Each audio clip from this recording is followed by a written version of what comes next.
নমস্কার, আমি পৌলমী চক্রবর্তী। আজকে আমি দেখে নেব current feelings of your person. আপনি যে মানুষটির কথা ভাবছেন, সেই মানুষটি আপনার ব্যাপারে কী ভাবনা চিন্তা করছেন, যে কেউ হতে পারে। এই রিডিংটাকে ক্লেম করার জন্য লাইক, শেয়ার, সাবস্ক্রাইব করতে হবে। ফেসবুকে দেখলে ফলো করতে হবে। দেখে নেওয়া যাক current feelings of your person. Passion, insane chemistry. তো আমি দেখছি এই মানুষটি কিন্তু আপনার প্রতি প্রচণ্ড পরিমাণে প্যাশনেট। অর্থাৎ আপনাদের যে কেমিস্ট্রি, সেটা কিন্তু অফ দ্য চার্ট কেমিস্ট্রি। যখন দুজনের মধ্যে একটা কানেকশন হয়, দুজনের মধ্যে নতুন কিছু স্টার্ট হয়, দুজনের মধ্যে ভালো কিছু হয়, তখন কোথাও না কোথাও দুজনের মধ্যে একটা স্পার্ক থাকে।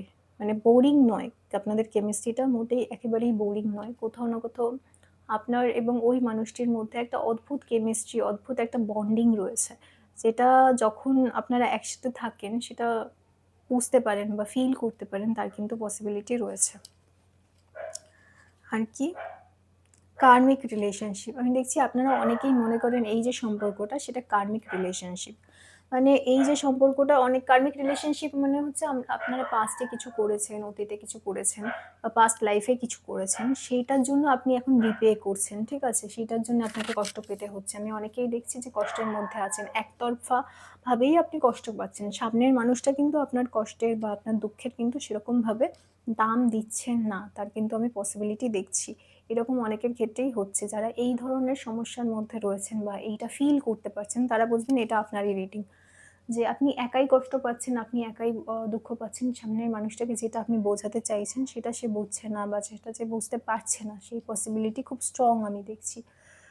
যাদের ক্ষেত্রে এটা স্ট্রং রয়েছে, তাদের আমি দেখছি কিন্তু এটা কিন্তু কার্মিক রিলেশনশিপ নয়, ঠিক আছে? আপনার মনে করতে পারে যে কার্মিক রিলেশনশিপ, বাট এটা কিন্তু নয়। হেলদি চয়েসেস আমি দেখছি আপনাদের জন্য। হেলদি চয়েসেস যেটা, সেটা কিন্তু নেওয়া খুব ইম্পর্টেন্ট। মানে নিজেকে ভালোবাসা, যারা এই রিডিংটা দেখছে তাদের জন্য স্পেশালি এটা। সম্পর্ক একটা মানুষের সাথে থাকতেই পারে, তার সাথে খুব ভালো একটা সম্পর্ক থাকতেই পারে, কিন্তু আপনি কোথাও না কোথাও নিজেকে হারিয়ে ফেলছেন। সেই মানুষটা কি বলছে, সেই মানুষটা কি ব্যবহার করছে, সেই মানুষটা কি ভাবনা চিন্তা করছেন, এই সমস্ত কিছু যে জিনিসগুলো রয়েছে, সেই জিনিসগুলো আপনাকে এতটা এফেক্ট করছেন যে সেই মানুষটার কথা বলার উপর, সেই মানুষটার ভালো থাকার উপরে কি ডিপেন্ড করছে? আপনার নিজের ভালো থাকা ডিপেন্ড করছে, ঠিক আছে? তো সেই মানুষটার থেকে একটু ডিস্টেন্স মেনটেন করাটাই বেটার আমি দেখছি এই মুহূর্তে। হেলদি চয়েসেস খুব দরকার। আপনার নিজেকে ভালোবাসা, নিজের সাথে সময় কাটানো, নিজেকে ভালো রাখা, সেটা আপনার জন্য খুব দরকার। কারণ আপনি যদি নিজেকে ভালো না বাসেন, নিজেকে ভালো না রাখতে পারেন, তাহলে অন্য আরেকটা মানুষ কি করে আপনাকে ভালোবাসবে? আপনি যদি নিজেই নিজেকে ভালোবাসতে না পারেন, অন্য একটা মানুষ আপনাকে কি করে ভালো রাখবে, ভালোবাসবে, তাই না? আপনাকে তো সবার আগে নিজেকে ভালো রাখতে হবে, সেটা কিন্তু আমি দেখছি।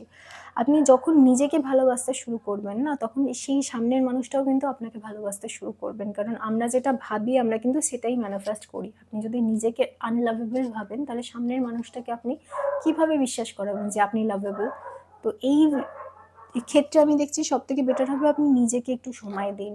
অনেকের ক্ষেত্রেই দেখছি সম্পর্কটা ভেঙে গেছে, ডিসট্যান্স ক্রিয়েট হয়েছে। অনেকের ক্ষেত্রেই দেখছি যে লকড রয়েছেন, অনেকের ক্ষেত্রেই দেখছি যে ওয়ান সাইডেড জিনিসটা রয়েছে, বোথ সাইডেড হচ্ছে না।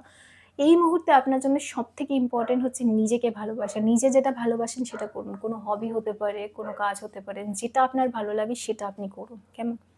সেটা করুন এবং এইভাবেই লাইফে এগিয়ে যান। ঠিক আছে? এবং এই রিডিংটাকে ক্লেম করার জন্য লাইক, শেয়ার, সাবস্ক্রাইব করতে হবে। ফেসবুক থেকে ফলো করতে হবে। সবাই খুব ভালো থাকবেন। নমস্কার।